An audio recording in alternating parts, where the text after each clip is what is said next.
Greetings, Hunters, and welcome back to Shatterdice Plays The Hunters AD 1492. And last time we travelled from Pensburg to Fussen Abbey on our way to complete another quest for Sabine. And on our way there, we came across a road event that led us to investigating a hut which had been attacked by a bunch of hound monsters, and we rescued a young girl from there and gained some morale and experience. So we now rejoin Wilhelm and Friedrich at Fussen Abbey, where they can resolve that quest with S60.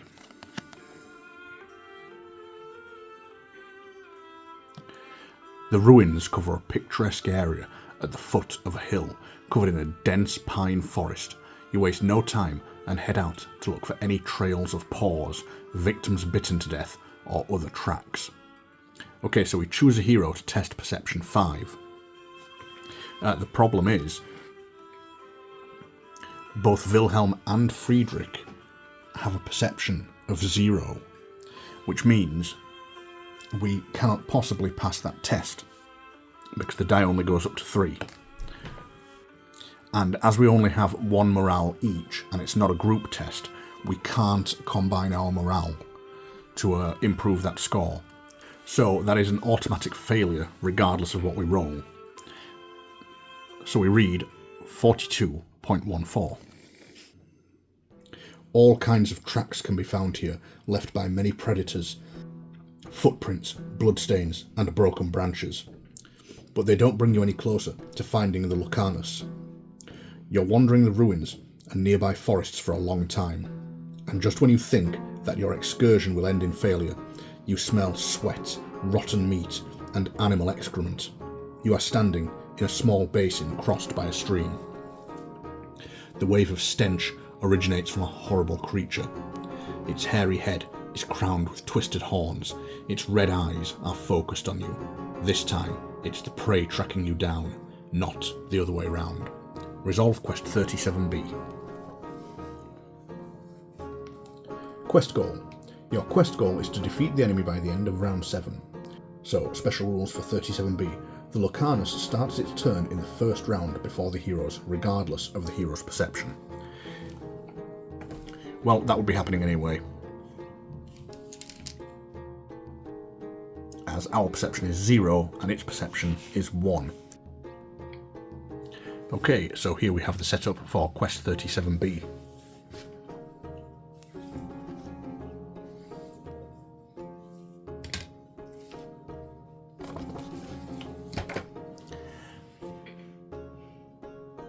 And as the Lucanus has taken us by surprise, we begin in this space here. And we have the Lucanus here, and 1 finding token.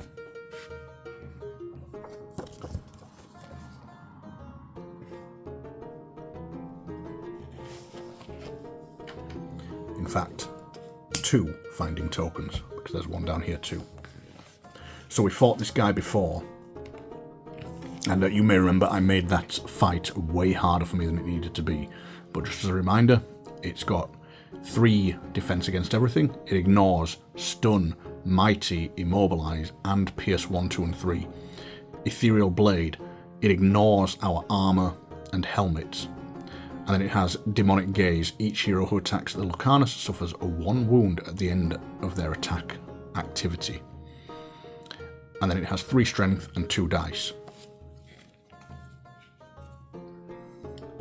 So, as this was such a hard fight last time, I won't be making it as hard as I did before. I won't be upping the difficulty, which means we might kill this thing really quickly, but we'll just have to see.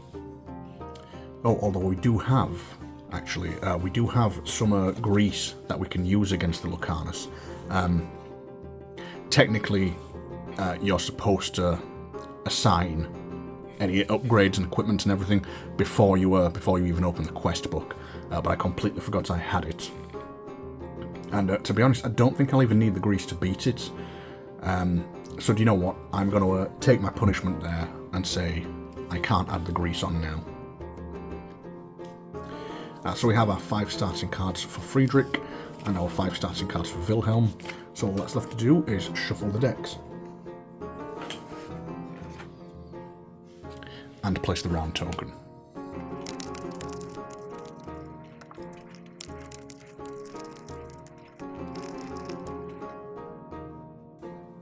Okay, so the Lucanus will go first.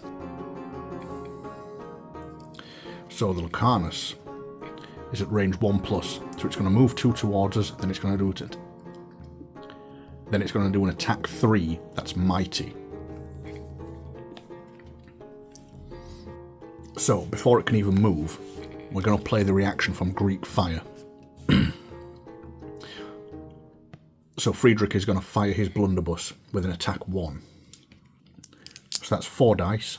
We need 2s to hit because of the blunderbuss's accuracy, and we get to add 2 to the result because of our dexterity. So we get a 1 and 2 2s, not a bad shot there by Friedrich. And then we roll another die because of the 1, and it's another 2. So actually a really good shot by Friedrich. So it does 6 damage. It's immune to Pierce 1, and it has 3 armor.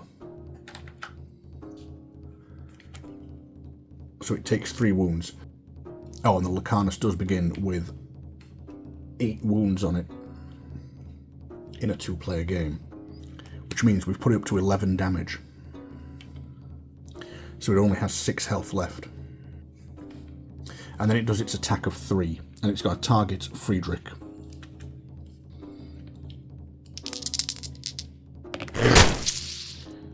So it gets 1 hit plus its 2 strength, so it's 3 damage, and it ignores armor, so that drops Friedrich straight down to 4 health.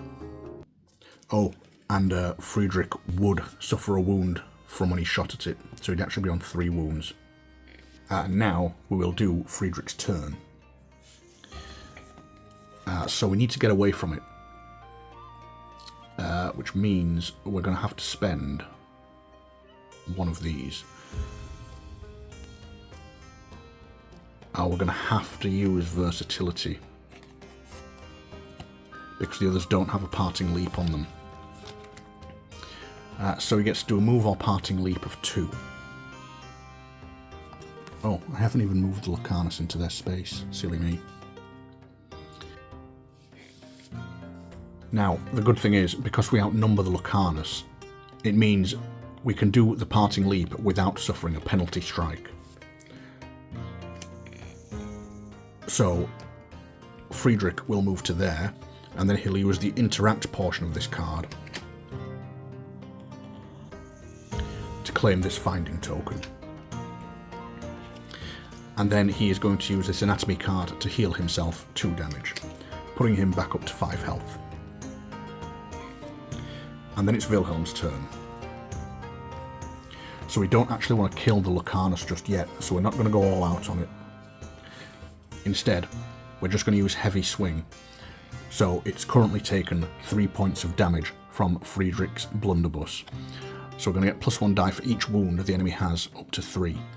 So it's going to be a 6 dice attack. And it's an attack 4, but our longsword has +1 accuracy, so we need 5 to hit. And not a bad result. We get 5 plus his strength makes it 6. The Lucanus has 3 armor, so it takes 3 wounds, putting it on 14 damage. And then with our second action, we're going to spend protecting the group to move our parting leap 1. Now it is going to get to make a penalty attack this time. Oh, I've just realised as well that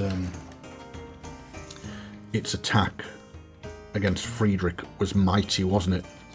So he would gain one of these tokens and his armour would be reduced. But that doesn't change what we're going to do. We're going to do that parting leap. So it rolls 2 dice and it has a strength of 3. But because of Wilhelm's wooden shield, it has a strength of 2 and it rolls 3 dice. And it needs 3s or less to hit, which unfortunately, all 3 of those hit and it gets a 1. That doesn't do anything. So this becomes 5 damage, dropping Wilhelm right down to 2 health. And then Wilhelm moves into this space. And that's the end of the first round. So we draw 2 cards for Wilhelm.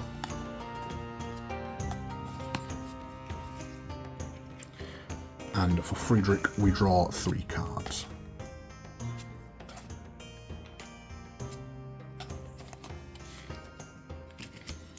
Okay, now the Lucanus gets to take its turn. So it's going to move 1 and attack 5. And it's going to attack whoever has the lowest armor value, which is, unfortunately for Friedrich, going to be him. So it's going to move 1 into there. And then it will attack Friedrich. And unfortunately we don't have any reactions to help against that. So it rolls 6 and 4. So 4 plus 3, it does 4 damage to him as it completely ignores his armor. Which, lucky for Friedrich, it leaves him on 1 health. So we're going to have Wilhelm go first.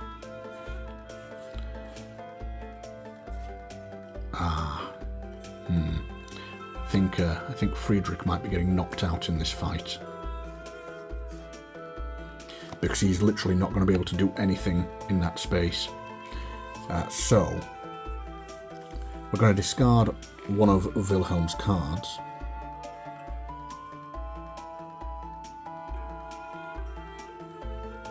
We'll get rid of this protecting the group to interact and collect this token. And then with his next action, he's not going to do anything. So that's the end of that turn.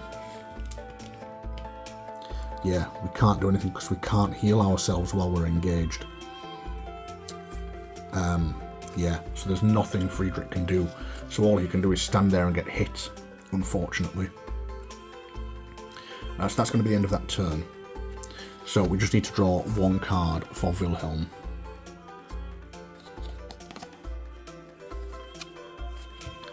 And then we go on to round 3, and it is the Lucanus' turn. So it's going to do an attack 3 and then an attack 3, both against Friedrich. So that there's no way he can survive this. He's got 1 health left. Yeah, he's done.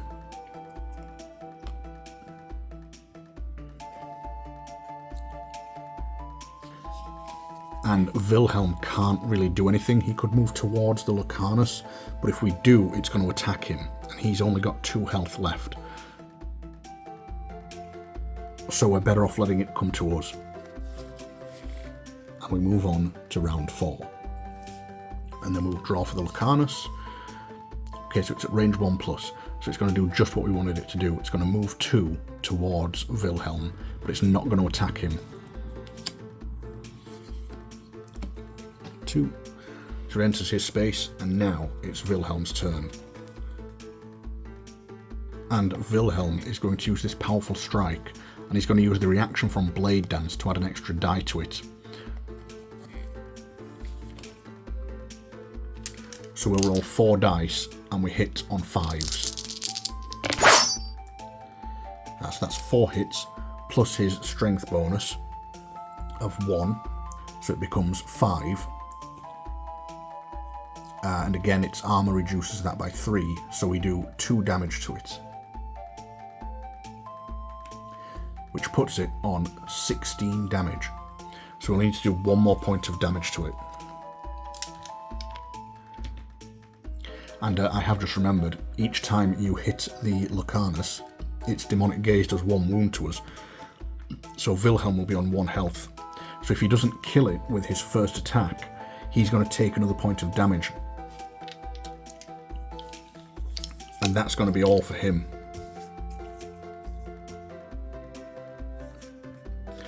So our only chance is to use Flurry of Blows. And we need to get 3 hits. So we're hitting on 3s. And he gets 2 3s and a 1. And a 2. So that is 4 hits on the Lucanus plus the strength of 5. Its armor reduces it to 2. But that is enough to kill it for its last point of health. So it dies. And now I am assuming that when we kill it, its demonic gaze doesn't take effect because it's dead. So I'm going to assume Wilhelm gets to keep his 1 health. I could be wrong about that, but it thematically seems to make sense. So, unfortunately, Friedrich got knocked out. And when you're knocked out, at the end of the fight, you stand back up with 1 health remaining. So we are both on 1 health. Victory. The monster twitches on the soft forest floor, bleeding like a slaughtered pig. A long, thick tongue lolls from the Lucanus' fearful maw. A quick, clean cut from your dagger, and you've claimed your trophy. Sabine will be pleased. Each hero gains 4 experience. The hero who dealt the finishing blow to the enemy additionally gains 1 morale, 1 monster egg, and 1 monster bones. Nice. So Wilhelm gets another morale. He gets monster bones and a monster egg. And then we roll a die for each collected finding token. So we got 2. So we get a 5 and a 5. That is 1 fruit for a result of 5. So we get 2 apples. And we say, how do you like them apples? Then we place S61 face up on location 2. But first we get our 4 experience. So that puts Wilhelm up to 13 experience. And it puts Friedrich on 22. And then we will return to the world map and I will place S61 on location 2. Right, so we are back on the world map. And we need to get here, but we're also really low on health. So it might be worth heading back to Penzberg and healing up before going on this hunt. But we don't have a lot of money either. And we need to do this by day 31. Which means if we go here, and then we go here, and something causes us to lose a day, we're going to be falling behind. So I'm just going to hope that I can have some time for Friedrich to heal Wilhelm up before we actually have to start fighting in that next quest. So it might be a bad idea, but we're going to go to do this hunt. So I will flip the cards and we will see if we get a travel event. So this is a level 2 map card, so let's see if we get that travel event. And we don't.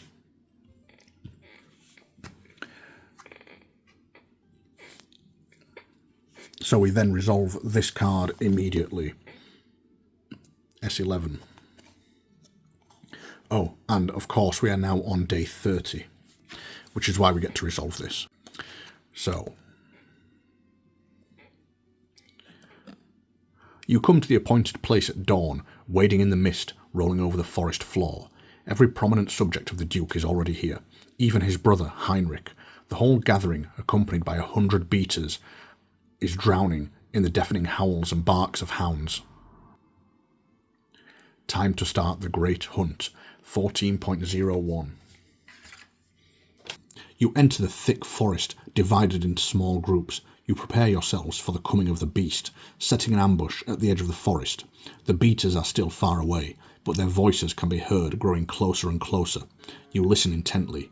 The mist is getting thicker, so the sounds of the beating drums, shouts, gongs, and flutes are muffled. You are hiding, waiting in grim determination for the monster. The monotonous hum is interrupted by the sounds of something running through the bushes, 200 or 300 paces to the right of your hiding place. Then there are screams of fear, dull hits, the clash of arms, and animal growls. A short call for help. Finally, a maddening scream of pain. At the same time, right before you, a silhouette of a giant wolf appears. You've never seen one that big. Its eyes shine with evil cunning and bloodlust. And then we have an option. A.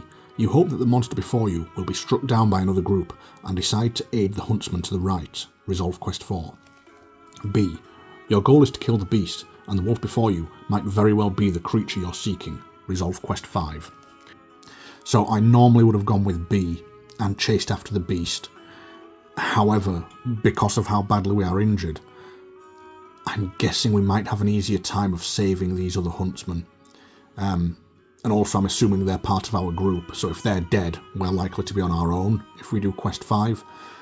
So I'm going to try and save these huntsmen, even if it means the beast is going to get away. Although since we're only on day 30, I doubt this is the beast, if I'm completely honest. But yeah, we're going to resolve quest 4. So that's going to be it for this episode. I hope you enjoyed it. Thanks very much for watching. And as usual, like, subscribe, share, all the YouTube stuff. And I will see you in the next one. Bye.